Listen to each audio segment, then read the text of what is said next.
Bonjour, je suis Anne-Laure Noat, associée du cabinet Eurogroupe Consulting. Bonjour, je suis Romain Binard, directeur associé du cabinet Eurogroupe Consulting, et nous avons le plaisir de vous présenter le baromètre de perception des chargeurs sur le transport ferroviaire. Comme vous pouvez le voir, ce baromètre a été réalisé avec un ensemble de partenaires, que ce soit RID pour la ICTL, la UTF, l'AFRA, l'UIC, TLF, le GNTC, l'Institut du commerce, Objectif OFP, SNCF Réseau et l'UTP. Le baromètre a pour objectif de donner la parole aux chargeurs et d'évaluer leur perception en matière de transport ferroviaire. Ce baromètre existe depuis 2012 et nous le présentons chaque année à la ICTL. 5 dimensions sont observées dans ce baromètre: la répartition modale, le mode ferroviaire et son organisation, la lisibilité du fret ferroviaire, la satisfaction client et la qualité de service, et le report modal pour le transport ferroviaire. Cette année particulière du fait de la crise sanitaire, la SITL sera digitale. Elle aura lieu du 23 au 26 juin 2020. C'est à cette occasion qu'on présentera l'édition 2020, qui sera enrichie de la perception des chargeurs sur cette période Covid. Donc, nous allons maintenant vous présenter les résultats de l'édition précédente, qui est l'édition 2019. Les donneurs d'ordre industriels se sont fortement mobilisés pour participer à cette édition.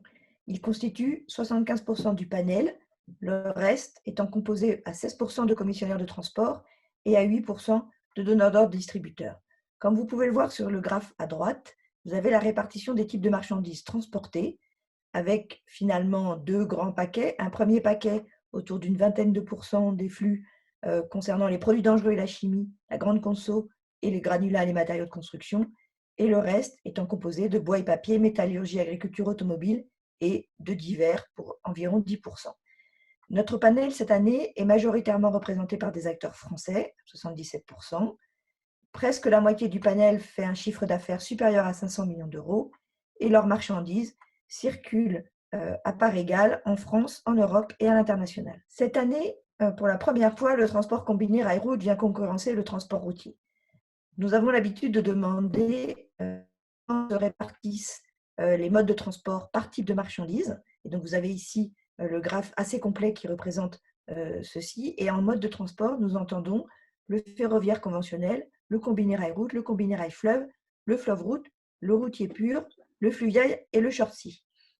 Donc, dans la globalité, néanmoins, le transport routier reste au global le mode de transport privilégié. Le deuxième mode préféré cette année est donc le transport combiné rail-route, puisqu'il est utilisé au global à 24% par le panel, avec des différences selon les marchandises. Et quant au transport ferroviaire conventionnel, il reste utilisé globalement à environ 16%. Nous avons l'habitude de questionner les chargeurs sur la façon dont ils sont sollicités commercialement pour transporter leurs marchandises par voie ferroviaire d'une part, et également pour comprendre auprès de qui ils s'adressent pour transporter et organiser leurs flux ferroviaires et combinés, que ce soit par des commissionneurs de transport, des entreprises ferroviaires, des opérateurs ferroviaires de proximité, les transporteurs routiers ou les un peu moins sollicités pour transporter ces marchandises par voie ferroviaire, puisqu'ils sont 48% à dire avoir été souvent ou parfois sollicités contre 58% l'année dernière. Pour organiser leur flux ferroviaire, ils s'adressent majoritairement aux entreprises ferroviaires, à 48%, et pour organiser leur flux combiné, ils s'adressent principalement à des entreprises de transport routier. En 2019, l'appréciation des chargeurs sur l'organisation et l'offre de transport ferroviaire s'est dégradée. Comme les graphiques l'indiquent, vous voyez ici l'évolution depuis 2015. L'année 2019 est particulière puisque 48% du panel ne s'est pas exprimé, mais on retient finalement que 22% du panel jugent que l'organisation et le système de fret ferroviaire sont compréhensibles et lisibles. Aussi, 26% du panel s'est vu proposer des services innovants. C'est en baisse par rapport à 2018. Et les services souvent offerts par les entreprises sont la traçabilité des marchandises et la mise à disposition des données. En 2019, le niveau de satisfaction progresse pour tous les modes de transport, excepté pour le transport ferroviaire conventionnel qui stagne. Il est à 35%, identique à 2018. Les transports qui enregistrent les meilleurs niveaux de satisfaction sont le transport short sea, le transport routier et le combiné fleuve-route. Pour le combiné rail-route, qui est le second mode utilisé par notre panel, il voit son niveau de satisfaction augmenter par rapport à l'année dernière. La perception sur la qualité de service augmente pour tous les modes de transport combinés et stagne pour le transport ferroviaire conventionnel. Le combiné rail-route reste le mode de transport combiné qui s'est le plus amélioré en matière de qualité de service. Pour le transport ferroviaire conventionnel, 42% du panel jugent que la qualité de service s'est améliorée ou est restée stable. Nous interrogeons aussi le panel sur les critères qui se sont le plus améliorés pour chacun des modes de transport. Pour le transport ferroviaire conventionnel, les chargeurs estiment que ce sont les critères coût, respect de l'environnement et accès aux interlocuteurs qui se sont le plus améliorés. Pour le transport combiné rail-route, les chargeurs estiment que ce sont les critères qualité de service, accès aux interlocuteurs et adaptation marchandises transportées qui se sont le plus améliorés.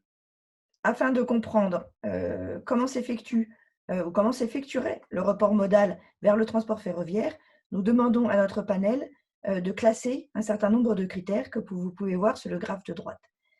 Cette année, le premier critère est la pénurie du transport routier, suivi de l'incitation financière.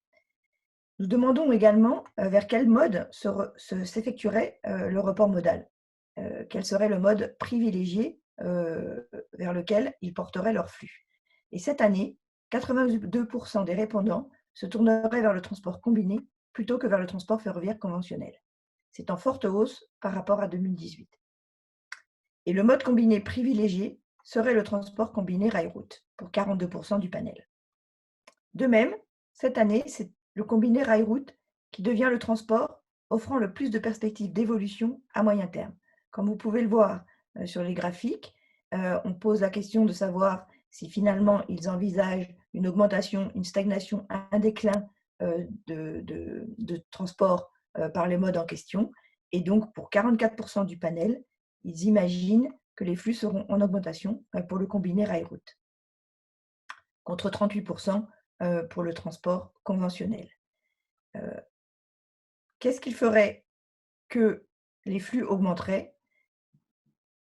C'est parce que le respect des délais, les coûts et la qualité des suivis s'amélioreraient dans les années à venir. Merci de votre attention.